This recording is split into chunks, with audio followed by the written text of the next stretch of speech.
Thanks very much, Mihir. And it's really wonderful that you're organizing the Fletcher Ideas Exchange. It's a fantastic forum. I am delighted to be back on home turf here at the Fletcher School. It's always great to be back. And I'm going to be speaking with you tonight about bridging the academic policy activist divide and why that's so critically important for advancing international peace and security. I've spent my professional life in the academy, in the NGO sector, working with activists from tough spots around the world, in the US government, and now in that place in between at the US Institute of Peace, focused on the fundamental question: how does social and political change happen? And how does it happen without spilling a lot of blood? Over the course of this time, I've learned a few things. One of the most important is that the people who are directly affected by injustices that fuel violence, whether it's exclusion, discrimination, corruption, racism, are typically the people who are the most motivated to take action to address those injustices. Those people are found at the grassroots, and their action is grounded in local communities. Second, disruption is good. Sometimes you need to shake up the power structures, disrupt the status quo, in order to be able to level the playing field and get to the point where other nonviolent processes that you as Fletcher students study, negotiations, mediation, have a chance to get to yes. Third, nonviolent movements involving people using nonviolent tactics, vigils, strikes, boycotts, civil disobedience, non-cooperation, are truly a universal phenomenon. They emerge in unlikely places, and they succeed in unlikely places. Let's take a brief tour of the world. Zimbabwe. In Zimbabwe, a country that's endured 36 years of dictatorship and chronic economic crises, last May, something unexpected happened. A then unknown pastor made a YouTube video where he called on his countrymen to take action and reclaim the country for its children. The This Flag movement has now attracted massive support from all segments of Zimbabwean society, who've engaged in protests, strikes, civil disobedience. The government has tried to repress this movement and has failed. I encourage you to watch this space in the lead up to the 2018 elections. In Guatemala, a country that's endured over 3 decades of civil war, after local and UN investigators unearthed a massive corruption scandal involving highest officials in the government, Guatemalans from all walks of life found unity and solidarity through collective action.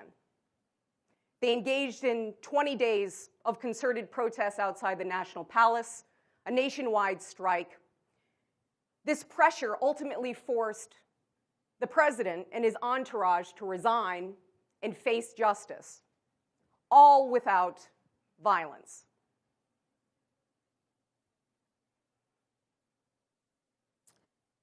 Late last year, fighters from the designated terrorist organization Al-Shabaab boarded this bus in northern Kenya, close to the Somali border. The passengers on the bus were women, Christian Muslim women.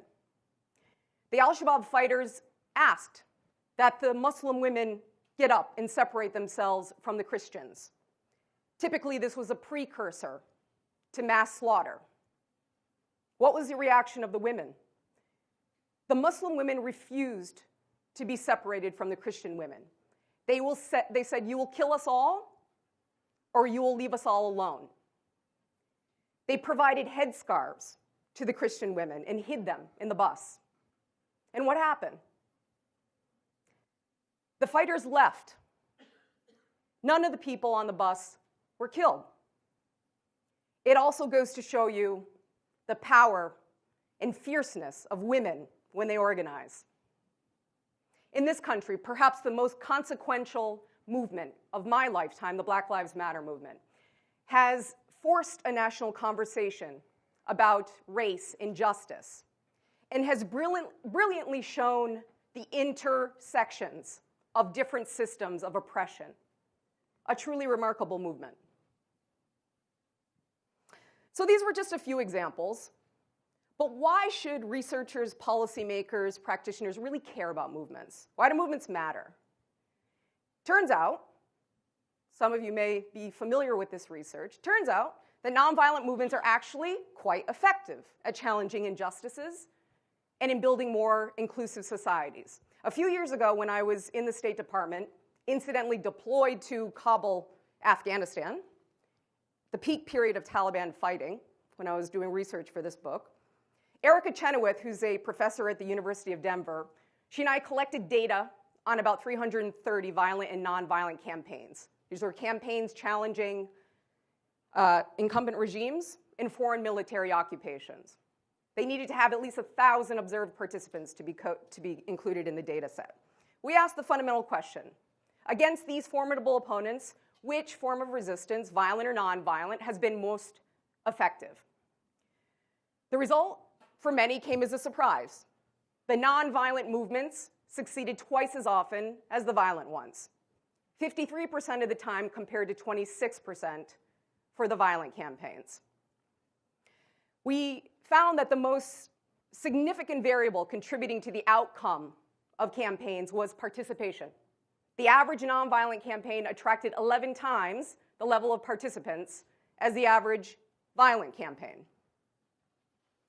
We found, importantly, that not only was nonviolent resistance more effective than violence, but that the longer-term societal consequences of nonviolent resistance were profound.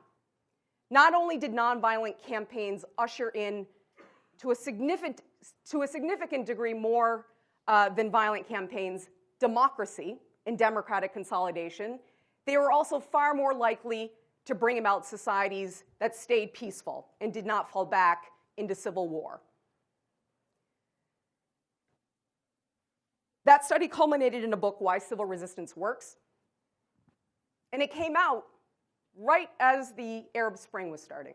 So you can imagine folks in the US government, notably, who are these youth activists? What are these movements? What are these diffuse networks? How are they working? How are they toppling dictators? So it was an interesting time for me to be in the US government. Very interesting time to be in the US government. I was in the State Department when the Syrian revolution broke out in early 2011 and deployed to Turkey in 2012 in an attempt to support the nonviolent activists and opposition, providing training, cell phones, cameras, equipment, and the like. There were many factors that were militating against the success of nonviolent resistance in Syria. But still, I would honestly say that those of us in the policy and practitioner community were simply not good enough. We were not well positioned to provide coordinated, focused, flexible, timely assistance to those fluid, decentralized networks and actors that were driving the nonviolent part of the revolution. And I can tell you that the Syria experience has been the negative motivator for me to better understand what it takes to help these actors more effectively.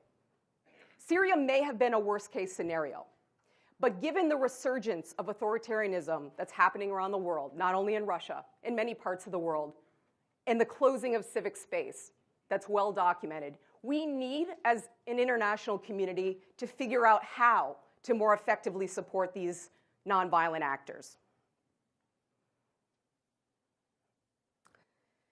And this is a particular area where the academic, policy, and activist communities need to be better synced.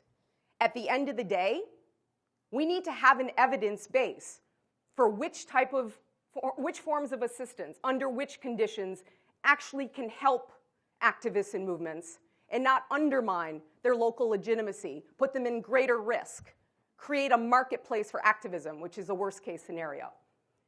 So these communities really need to come together. And let's be honest, supporting diffuse, decentralized, leaderful, not leaderless, leaderful movements is very difficult. It's very difficult when activists are demanding change, challenging power structures. This is often uncomfortable for donors and policymakers. But we collectively need to figure out how to crack this nut. I would say from experience, and in bridging the gap, I'll note for you that Erica Chenoweth and I are currently writing a second book together on this question of external support for movements. How have external actors affected the trajectories and outcomes of nonviolent movements? But I will say from experience that we need to figure out what it means to have what I'll call a movement mindset. Diplomats need to figure out how to better engage a broader swath of civil society, the non-traditional actors outside of capitals. Those in the audience who are from the security and military communities need to figure out how we can provide hundreds of millions of dollars in security assistance without contributing to worse governance in countries and shutting the space for civil society and peaceful actors. Development actors need to figure out how to get flexible funding to the grassroots where it matters and invest more in training and capacity and movement building, strategic nonviolent action. Let me conclude by saying a famous person by the name of Martin Luther King once said that the arc of the moral universe bends towards justice. He's absolutely correct. But we all know that it takes organized citizen action to bend that arc. So let us continue to build synergies between the academic, policy, activist community in order to give these nonviolent change agents a fighting chance. Thank you very much.